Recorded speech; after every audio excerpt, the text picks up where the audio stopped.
Welcome to Success Redefined with Dr. Toni Warner. I'm Dr. Toni, mom of 5, psychotherapist, author, and mentor. Here, you're going to find insightful discussions spanning science, psychology, and soul as the personal and professional meet, and we explore the intersection of what really matters. So success can be redefined with connection, healing, and fulfillment in mind. I have with me today Ann Rice, who is a mom to 2 and also a mental health therapist, a serial entrepreneur, which we're going to talk about today. And I'm excited to talk about with her. We actually met in our entrepreneurial journeys, and I love the energy that she brings. So I'm excited for her to be here. She's an avid reader, mostly mystery novels, and a lover of dogs and music and nature and baseball. She got her undergraduate degree in psychology from Princeton University and her master's in counseling psychology from Boston College. She enjoys working with entrepreneurs, moms, and those struggling with anxiety and depression, which unfortunately nowadays is many. She also runs a co-working space for mental health therapists, and that's where she gets to be creative in ways that offers values to her members, and she loves to teach there, create workshops, courses, workbooks, and hosting events, all of which sounds very exciting to me. She's introverted, but loves to create community both personally and professionally. Her newest project is a course called Pregnant in Private Practice, because she knows how difficult it can be to run a business while pregnant. She has other courses as well, like Private Practice 101, and that teaches the basics of starting a practice, and other many courses on organization, efficiency with your work, and things of that sort. And I think probably we will have some of that come into our conversation today because I want to dive into a bit around this topic of when you're a serial entrepreneur like you are, and you're a parent, you're passionate, right, about being that parent and being that entrepreneur, and you're a therapist, right? So, and being that Yeah. therapist, and how to navigate all of those responsibilities and passions and the demands and all of those things. So, you have your work cut out for you today. I am glad that you're here. Yeah. Yeah. Well, first off, thanks for that intro. And it's so hard. Like it is so hard. And I wouldn't have it any other way. I think it's one of those things where, like, sure, I could cut back in some of these areas, but I don't want to.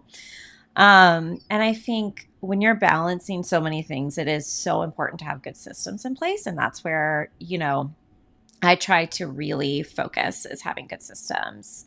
And I think I was talking about this recently with a colleague about how I'm not somebody who likes to have my day structured. So I have my morning routine, and that's about it. Like I have to get my morning off to the right start. But after that, I actually don't like to have too much structure. But I like to have this like loose structure where I can just sort of be creative in between. So I have some like bookends or something like that, and then I can just be creative. And what I really try to do is like when I'm working, I am working and no one bothers me. Turn off my phone notifications, things like that. And when I'm with my kids, I do my best, and I do not always succeed at this. And I have to remind myself all the time. I try to put my phone away, not checking emails. I'm not looking at things. And I try to just really be with my kids. And I find that if I know I have spaces where I can be creative and work and all of this, then it's a lot easier to feel like I have more time to do all of the things. And you started your private practice before you had children, correct? Yes. Yes. Yeah. How did your entrepreneurial journey change, or did it change from being that, that powerhouse woman who is introverted, yes, but also has all of these passionate ideas for entrepreneurship? How did that change when you became also a mom? I think I actually got more passionate and more into doing creative things after becoming a mom. I think some of that had to do with not wanting to be like one on one with clients all day, every day. And not because I don't love the work, because I do, but just because I would get phone calls from daycare or like, I want to make it to an event at my kid's school. I'm the mystery reader tomorrow morning at my daughter's kindergarten class, and I want to just be able to do those things. And so I think it was necessity where I started to think about my future, and I was like, I really need to figure out other ways to make money. I still want to see clients and enjoy that, but I need to think of some other ways. And so I think that's what happened. And also, I think I've always been a creative person with my business and things like that. I've always thought of groups and like worksheets that I like to have my clients do and all sorts of things like that. But I think it really actually got like turned up after having the first kid, yes, but especially after the second kid, I was like, I've really got to like figure out these things. Can you give us a little bit of the backdrop of, where are you from, and Yeah. what led you into this entrepreneurial space in the first place? Yeah. So I grew up outside of Atlanta, and I think I've always known I've wanted to be a therapist. And I had, I went to, undergrad, grad school, and didn't learn much about like private practice and thought I would want to work in like a hospital or something like that. I had an internship at a hospital. I was like, nope, this is not for me.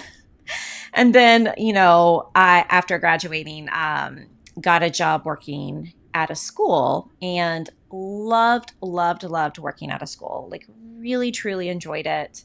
Loved the kids, loved the staff. But I had an incredibly emotionally abusive boss. And she made me never, ever want to work for somebody again. Um, and I think I always knew that maybe I wasn't somebody who enjoyed having a boss and liked to do things my own way, but it really solidified it for me. It was a really tough time. I left that job and went to another job doing more community mental health, which I enjoyed. But again, like I was like, this is just not. I need to be able to like make my own rules and um, the whole having to meet so many hours, which I get. People are running a business. They need you to meet certain amounts of hours. But it was really hard for me. So I listened to lots of like therapist entrepreneur podcasts and things like that while I was waiting for me to get my license. And the minute I got my license, I opened up my private practice and I was like, this is it. I'm never looking back. I think I gave my notice a month after my license came through. So I was committed. I was like, there's no way I'm going back.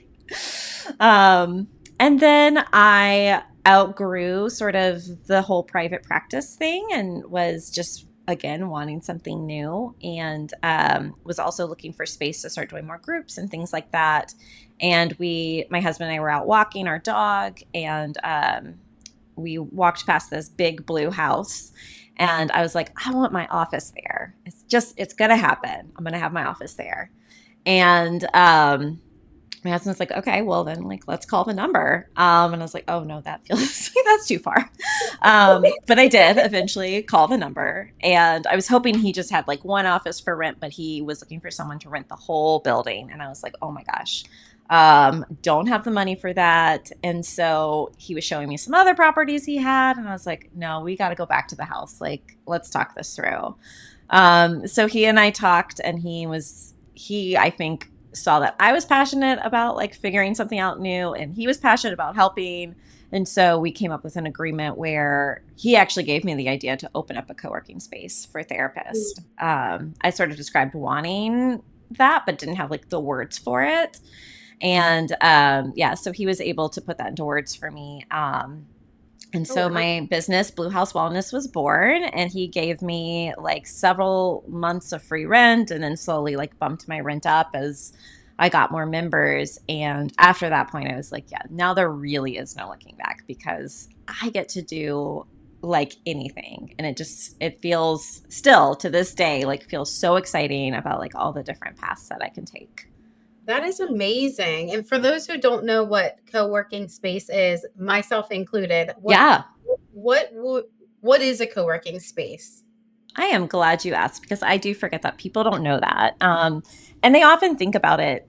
Uh, I see a lot of people saying like, "Oh, come join this like co-working space," but it's just renting an office, and that is not co-working.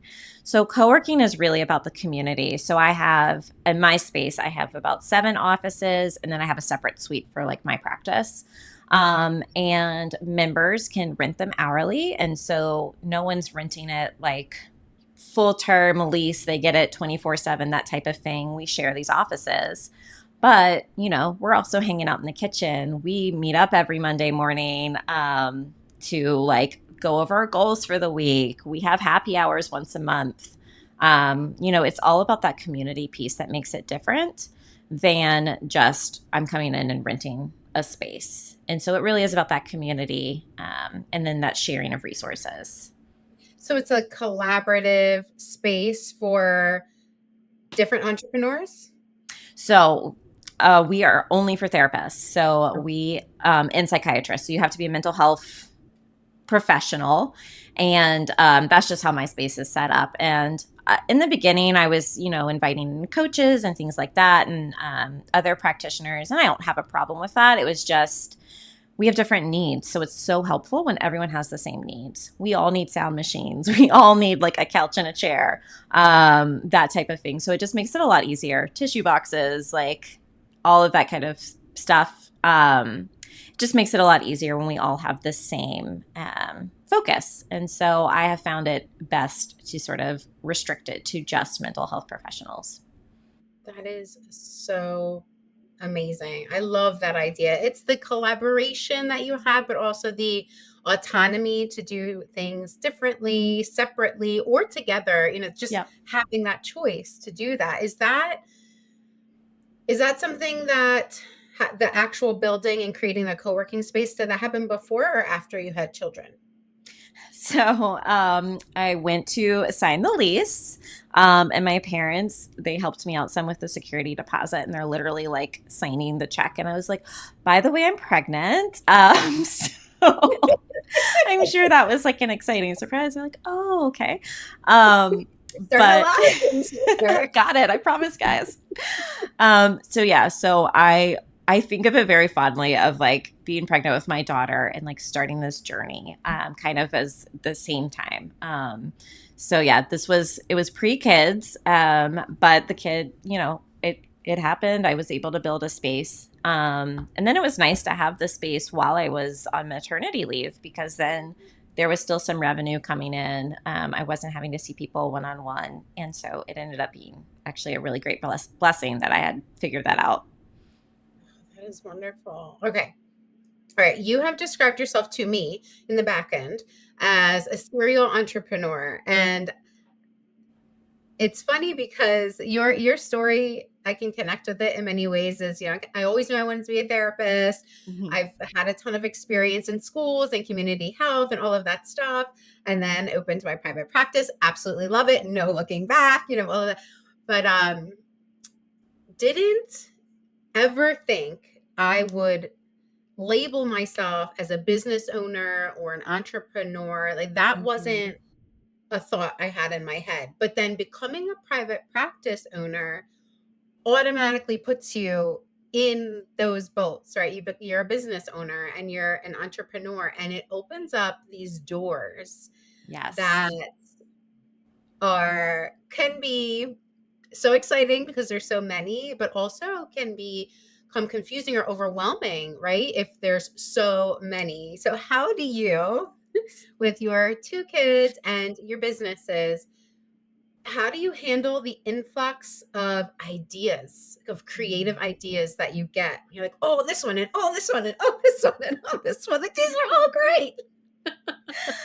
Oh, yeah, that's a constant battle. Over here, I have a giant like whiteboard that just has so much stuff on it. So I think that's my first tip is like write it down. Like you don't have to do everything. When I finally like write things down, I'm like, okay, it's like safe. It's there. I can come back to it like one day. And then I find myself trying to find ways to like tie things together. So it's like if I have all these different course ideas, is there a way I can like create one big umbrella course that these things fit under? Or it's like, oh, I'm really into like creating worksheets right now, or like I love using Notion. And so I'll create like a Notion workbook and I'm like, okay, but this is to relate to something that I'm actually working on. So I have some rules for myself. But I think the biggest thing is writing everything down, giving everything that like space if I want it to, and then also letting things go. So if I've been working on something for a while and I'm like, okay, no, I've got to finish this, but it's just not flowing, it's not jiving. I'm like, you know what? It is okay to let things go and then try something different. And I sort of always have like my core things. So like I'm always going to have like the co-working space and like the memberships and like that piece. And I'm going to have my private practice and that piece. But it might be some of these other courses and things that change over time. And sometimes, yeah, it's about letting go when just something's not flowing anymore. Letting go when you have already poured the precious limited amount of time and effort and energy into something. What helps you do that? Because that can be a challenge for especially those of us Mhm. that tend to be highly ambitious or high achieving and that are in reality we have limited time. Time Yes. is limited, and we want to be able to spend it with people we love and care about, but also doing things we love and care about. And so if we've invested a bunch of time into something, if you've invested a bunch of time into creating something, you're like, actually, this isn't jiving anymore. What helps you to do that? To just be like, okay, I can let it go. I think I always tell myself I can always come back. And I have come back to some things where I've been like, oh, you know what? This is a much better time for like this thing. And then I sort of think of it as like, all right, maybe this thing didn't work out, but it led me on this path that I'm now like working on this other thing. And I think of it as like, this was a mental exercise, a time consuming one or an expensive one. But like, you know what? It was an exercise that got me from here to here and it's going to make me better at like this. So maybe I've recorded a whole course and it's like, I don't know. But I got all that practice recording. I got all, practice doing this or that. And, I think of it all as like a lesson in learning. And it's hard. Like I say this, but it is hard to let go of things that you've worked hard on. That's so true. I mean, it makes me think of how we met was something Yeah. that I chose, right, to invest in, and quickly learned that it just was not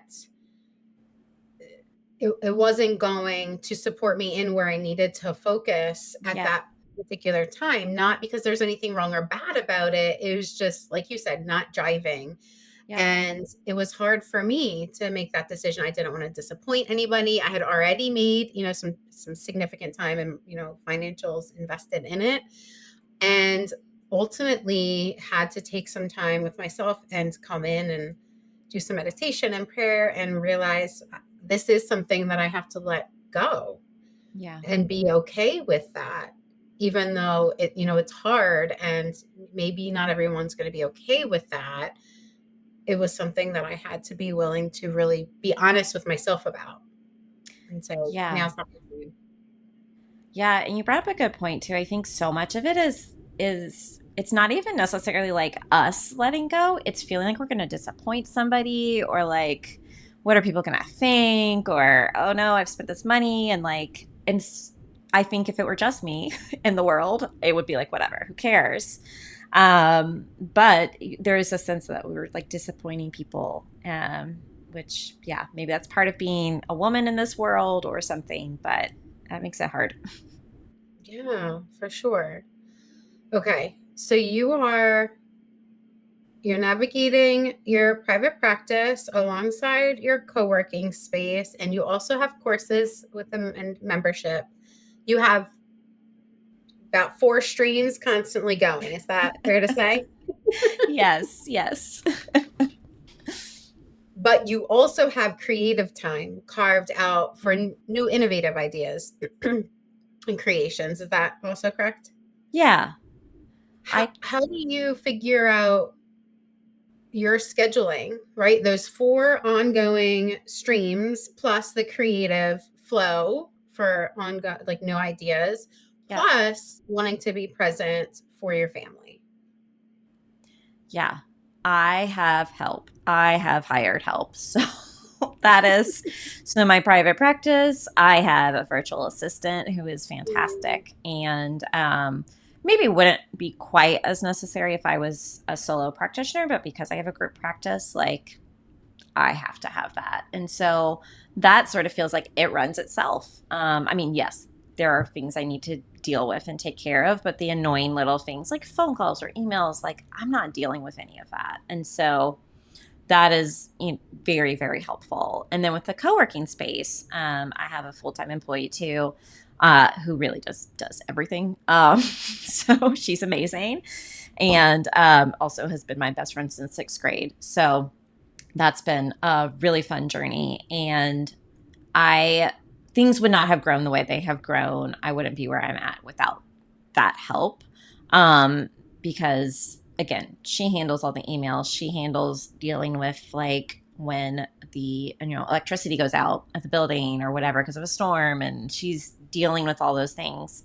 So I don't have to, which just really frees up a lot of space for creativity.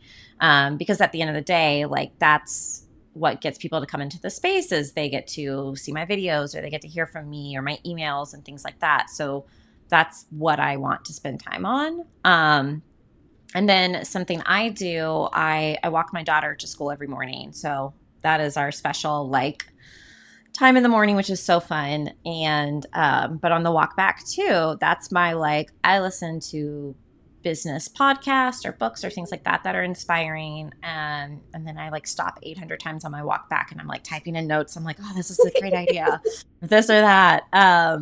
So that's my like my alone time, and it's there, it's forced, and it's also my exercise time. So it's great.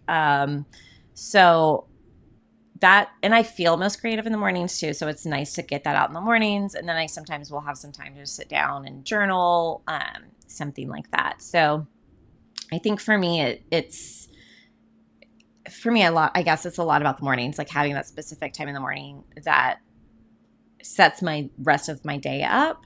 And then when I pick up the kids, it's like, yeah, we've got our schedule. And again, try my best to not work or do anything work related, which again, because I have these other systems in place and supports, I'm able to just focus on the kids when they get home from school.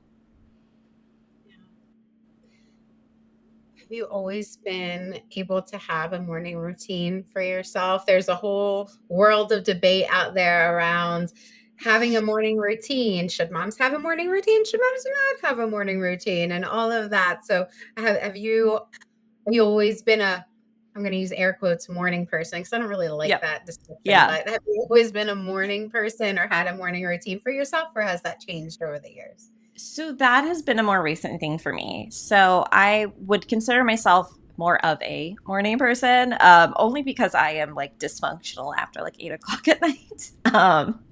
So I just am. So I recently, I guess maybe we're almost coming up on a year now, read the book A Miracle Morning, and have just by Hal Elrod, and he talks about kind of how you do these things every morning. And but what I like about the book is that he's like, you can do these things for like 1 minute each. So he says you have to do your savers. So it's like the S is for silence, and then affirmations, visualization, exercise, reading, and scribing or writing.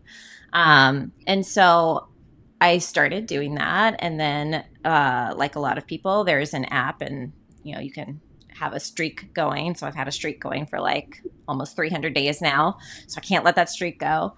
But what I like is that he's like, even if you just do one of those things for 1 minute, like that is still being intentional about your morning. So when I say I have a morning like routine, it's more of like I am being intentional about at least doing one thing for myself in the morning. And it's funny because like this morning, I think was the first morning in a long time where I just was like, my alarm went off. I turned it off. Like it was not a good morning. But I still was able, I still went on the walk with my daughter, and I was still intentional about coming back to it and like taking that moment to just have some silence for just a second and meditate and all of that. So I liked the flexibility of that. So it's not necessarily like a morning routine. Like I wake up at exactly this time every day and I do this in this order every day. It's more of I'm intentional about creating space for myself every morning, no matter what. The word intentional has been such a prime word in my vocabulary for years, and for exactly what you just described. It's if we're not intentional, especially when we're moms that are Yes. running multiple businesses with all of these wonderful ideas and plus everything that's been happening in society this past decade that can Yeah. get things really challenging to say the least, right? It's if we're not being intentional, we get sucked in Yes. and it feels like chaos. And I think a lot of moms, even those of us who look really put together on the outside, can feel that way. Oh, yes. Can you relate to that at all? Oh, my goodness. Yes. I think we get, yeah, before I started doing this, I think I was just feeling like something has to change. And on the days when I'm not able to do it, like before my kids get up. So my whole thing right now is like, I am such a better mom if I can have even just 5 minutes of just I'm alone in this house, or it feels like I'm alone in the house, before having to like get somebody dressed or like wipe somebody's butt. Like I just need 5 minutes. And I'm a different person. Like it has made such a difference in my life to be able to do that. And it made me realize how I was entering every day in like such chaos because I was like, oh, I need to sleep as late as possible. I need to get as much sleep as possible. And I feel more rested now when I'm like waking up way earlier than when I was like sleeping into the last minute because of the way I can enter the day. Um, and I think too, just letting go of so much of I mean, I struggle with this still, but like the mom guilt of like I didn't sign up to participate in the Valentine's Day stuff, in a couple or next week, and it's like, oh no, I'm like, it's okay. It's okay that I didn't sign up for that. I'm going to show up in other ways. So it is about being intentional about, yeah, what are you going to spend your time on? How, and that includes for yourself, and then also, with the kids and family. Absolutely. Being so intentional. I read that Miracle Morning. I don't remember when. It was many years ago Yeah. now when I read Miracle Morning book. Um, and there's like a whole community around it, which is pretty cool. I'm Mm-hmm. happy for him and his community. Over the years, I created my own, what I call an intentional scheduler that I use in the morning to Oh, do I love something it. similar. But it's really about carving out that time intentionally and also thinking about how this next segment of my day, this next section of my day, or this time frame that I'm headed into. You said those bookends of, this Yes. time and this time. Yes, I want to have maybe some looseness in between, but from 1 o'clock to 2 o'clock, this is my creative flow time, and I want to just feel free flowing in it. And Yeah. I'm not being super rigid, but I am being intentional. Is that kind of what you're talking about of what you do? Yes. Yes, absolutely. So it's like, it's less about like, oh my gosh, I have to get like, I don't know, five blog pieces written exactly at this time. And then I have to transition to this. And then I have to transition to this. I just found that wasn't working for me. And so it was more of like, let me come into the space and like, at this next block, I'm going to focus on my private practice. And that then I can choose like what feels like I need to work on it right now, and allowing myself that space of like, yes, I'm focusing on my private practice, and I'm going to try to not, focus on the co-working space right now. But I get to choose how I want to, focus on my private practice. And I found that to be a little bit more helpful because, yes, there's always like the specific to-dos you need to do. And I try to leave time for just like the specific, like have to get done to-dos. But when it's like that more general, like, oh, I probably need to do some website updates or like think about this or that. I like having just like large chunks of time where I can have some looseness in there. Yeah. I wanna ask you a question that's a little bit of a segue. Okay. I have heard from many mompreneurs that are ready to scale to the next level or are just considering it, like they're trying to envision what that will look like for them, that there can be a fear of hiring someone or um, bringing other people onto their team because what if it's not a right fit? What if there's a betrayal? What if they're not showing up the way they say that they're going to show up? Mhm. All of those what ifs. And in the clinical field, they matter significantly because of HIPAA and confidentiality and all those Yep. things. Um, but it sounds like, from what I'm hearing from you, is you have had this beautiful experience as you have grown of allowing yourself to receive support and Yeah. pay for support with so many different folks. So you have employees, but then also your those in your co-working space are also right financially contributing in order to use the Yeah. co-working space. What have you run into any barriers in building those relationships and figuring out who do I say yes to, who do I say no to? And what I guess the more open-ended question I'm asking is, what has your experience been with that? Because it sounds so beautiful what you have set up. Wow, that's awesome. And I know that for some that's an ideal, and yet there's this fear of bringing Yeah. other people in even though they want to. Yeah, I think, I've certainly had virtual assistants in the past who were like not a good fit and had to like let go, and that felt bad. I hated that. So I think it's being willing to, I mean, try things out to some extent. Obviously, again, like you said, as being a therapist, you want to make sure you're hiring people who know about HIPAA and all of that. And so I found, especially for virtual assistants, it was helpful to hire through like an agency that's already established that I got, someone else recommended to me. So that was a helpful thing. Scary. And I have been very slow to delegate. So I'm still getting better at that. But just finding the things. So when I first started, my first hire was having someone clean the co-working space because that was all I could manage. Was like, I can't let anything else go. And I think I was still cleaning before she came. Like it's hard. Like it's really hard to give that up. And then I just feel lucky with my co-working space. Well, two things here. With the members and finding the right people for this space, I'm very clear in my messaging about like who we are, what type of people we are, what type of therapists we are. And people, especially when they come on a tour or if they meet me or interact with me, they learn very quickly if we're going to jive or not. And a lot of people self-select. And so they'll either self-select in or out. And that's great when they do that. And then there's been times where I've had to tell people like, I don't think you're the right fit, for this space, or it sounds like maybe you're looking for this. And I have had to protect that because it is so important to me. And I am so lucky to have such an amazing group.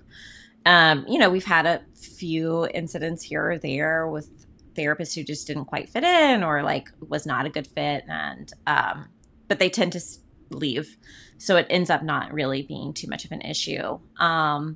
And then with my friend and employee now who helps me run the co-working space, it was just one of those things where she was helping me with so much stuff anyway. She's actually was a virtual assistant for therapists and was already helping me with like a lot of tasks and things like that. And it was just getting to the point where I was like, can we like do this together? And so she already knew the business, and we're just very honest with each other. And so that makes it a lot easier because I know sometimes it doesn't work to work with your best friend. But we have definitely been able to make it work very well. So I think it's being slow in the process. Like it's a slow process, I think, to find the right people to give them the right task too. You don't want to give the wrong task to people that they just aren't good at or can't handle or whatever. Letting yourself not have to rush through it all or figure it all Yep. out all at once. It sounds like you let the process be gradual. Yep. Yes. Yeah. And it was worth it to me too, even if I'm like paying for X amount of hours or something like that, to like not have that person working that many hours if I'm not ready for that. So I might still be paying them, but if I am not ready to give X amount of work yet, or I want to just build it up slowly, like that's okay. And it'll be worth it in the long run. So yeah, being slow with the process.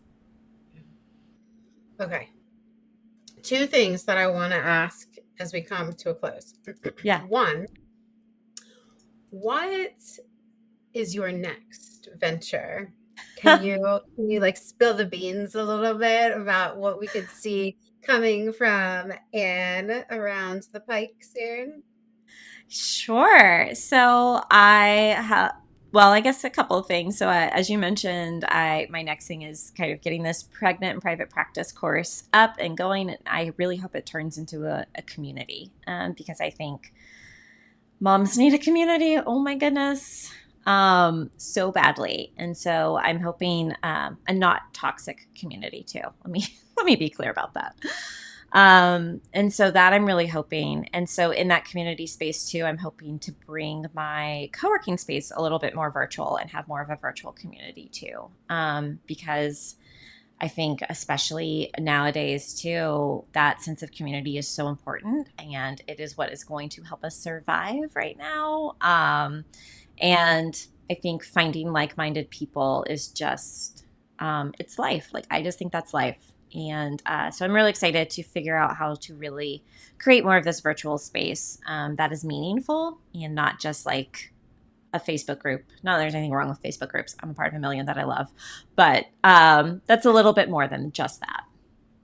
Yeah, because it sounds like most of your focus has been on in-person growth Yes. so far.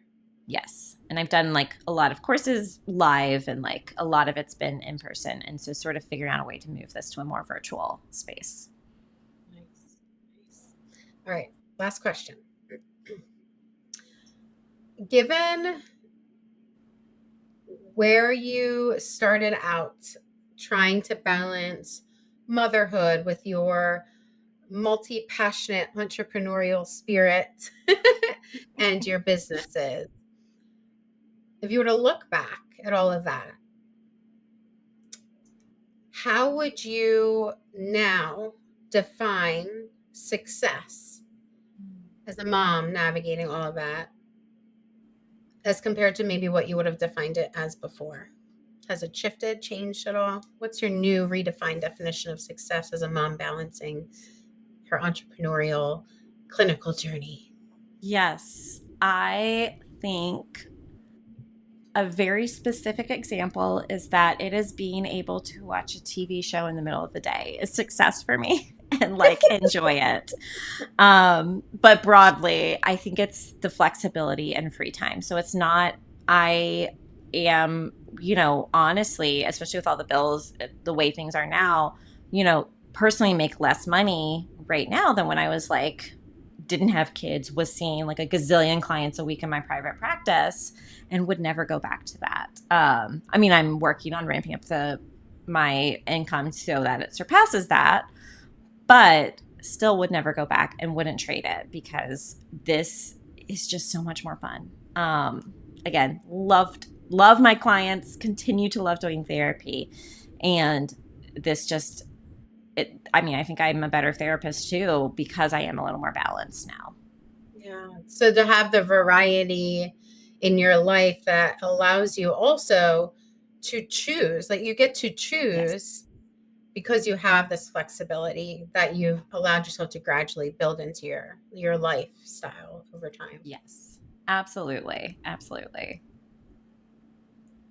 Awesome. Any last words that you would like to share with our audience, especially those who are out there being moms, multi-passionate entrepreneurs they have their ears glued against the screen because they're like, I want to feel as as at ease with all of these different aspects of my life. Yeah, I think it's like, keep trying things till you find what works for you. Just keep trying, and if trying just means pausing for a little bit and surviving, like that's okay too. There's between like, me signing that lease and being, like 2 weeks pregnant, and now there has been a lot of surviving, and there has been a lot of not great times and a lot of questioning about, am I making the right choice? And so I think it's just keep trying different things and don't be afraid to, if you decide you don't want to be a therapist anymore, you don't want to do whatever it is you're doing right now, like it is okay to stop and try something different. And I think giving yourself that permission is what will make, things go well. Thank you for saying that. I have always been someone that has had goals and vision and just this massive dream that I would be working towards. And I've always been able to work towards it. And I Mm-hmm. just had my fourth and fifth baby, which I know you know, Yep. back to back. And I have not had less sleep in my life. And so the sleep deprivation is real. Yep. And um, it has shifted the way in which I can envision and Mm-hmm. get an idea of like what goals do I want to focus on, and reminding myself, giving myself that permission that you just said, that it's okay. Like, of course, this is just a season, first of all, right? This is Yes. a season of life. It doesn't mean anything about me failing or anything like that. And so what is it that we can let go of, and what is it that we can just begin to accept so that we can enjoy and embrace this season, Yes. which can be very hard. But I appreciate you sharing that, because I can totally relate to sometimes needing to Yeah. be reminded. So thank you so It's much. hard. It's hard to let things go. And if a morning routine is like not in your, wheelhouse right now, like that's okay. You'll get there if you want to one day. Where can folks find you, Anne, if they want to reach out to you and find out more or ask you professionally some questions? How can they reach you? Yeah, absolutely. So bluehousewellness.com is my website, and I do business coaching and things like that on there. And then if you are pregnant and in private practice, you can head over to pregnantandprivatepractice.com. And although our beta group is in full swing right now, we'll be launching a virtual course soon. So you can get on the list for that. And then I'm on Instagram sometimes. I'm on YouTube sometimes. And Facebook sometimes. So you can also follow me there. Wonderful. Thank you, Anne. Everyone that's Thank tuning you. in today, follow Anne, check out her work. She's just an awesome, down-to-earth person and professional that really cares. So check her out, check out her work. If you're joining us on YouTube, go ahead, join the community below, comment, ask questions. We love to have you, and we love to create a space where we can all connect. Bye, everyone.